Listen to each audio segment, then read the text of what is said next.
Hello viewers, welcome back to পিয়ার blog and recipe. আজ আমি চলে এসেছি কুলের আচারের রেসিপি নিয়ে। ভাজা মশলা ছাড়াই কিভাবে কুলের আচার তৈরি করা যায়, আজ আমি সেই প্রসেসই তোমাদের দেখিয়ে দেব। এখন গাছে প্রায় কুল শেষের দিকেই, তো আমি আজকে লাস্ট কুলের আচার তৈরি করলাম। চলো এবার দেখি কিভাবে কুলের আচার তৈরি করছি। কাঁচা কুল প্রথমে রোদে ভালো করে শুকিয়ে নিতে হবে। দেখো এরকম লাল লাল মতো রং হয়ে যাবে, তখন আমরা এবার ভালো করে পরিষ্কার করে নেব।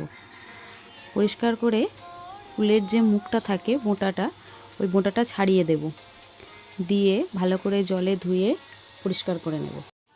এরপর আমি পরিষ্কার করে রাখা কুলগুলো সিদ্ধ করে নেব। তার জন্য আমি নেব জল, জলের মধ্যে দিয়ে দেব আর দেব পরিমাণ মতো নুন। দেখো বন্ধুরা, আমার সিদ্ধ করা হয়ে গেছে। এবার আমি ছেঁকে তুলে নেব জল থেকে। দেখো কুলটা আমি জল থেকে ছেঁকে তুলে নিয়েছি। অন্যদিকে আমি নিয়েছি দেখো আদা কুঁচো, রসুন কুঁচো, আর নিয়েছি 5টা শুকনো লঙ্কা, 2টো তেজপাতা আর 5 ফোড়ন।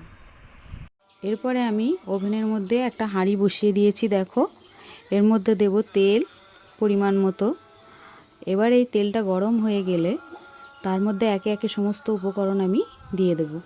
প্রথমে দিয়েছি 5 ফোড়ন, তারপরে একটু নেড়েচেড়ে নিয়ে ওর মধ্যে দিয়ে দেব আদা কুঁচো, দিয়ে দেব রসুন কুঁচো, আর দেব শুকনো লঙ্কা, আর শেষে দেব তেজপাতা। সমস্ত উপকরণ ভালো করে একটু নেড়েচেড়ে নেব। দেখো নেড়েচেড়ে করে একটু লাল লাল ভাব আসবে, তখন আমি ওর মধ্যে ছেঁকে রাখা সিদ্ধ করা সেই কুলগুলো দেখো ঢেলে দিচ্ছি। এরপরে আবার একটু কুলগুলো মশলার সঙ্গে নেড়েচেড়ে নেব। খানিকক্ষণ নেড়েচেড়ে নেওয়ার পরে দিয়ে দেব চিনি। এখানে আমি 1 কেজি চিনি দিয়েছি।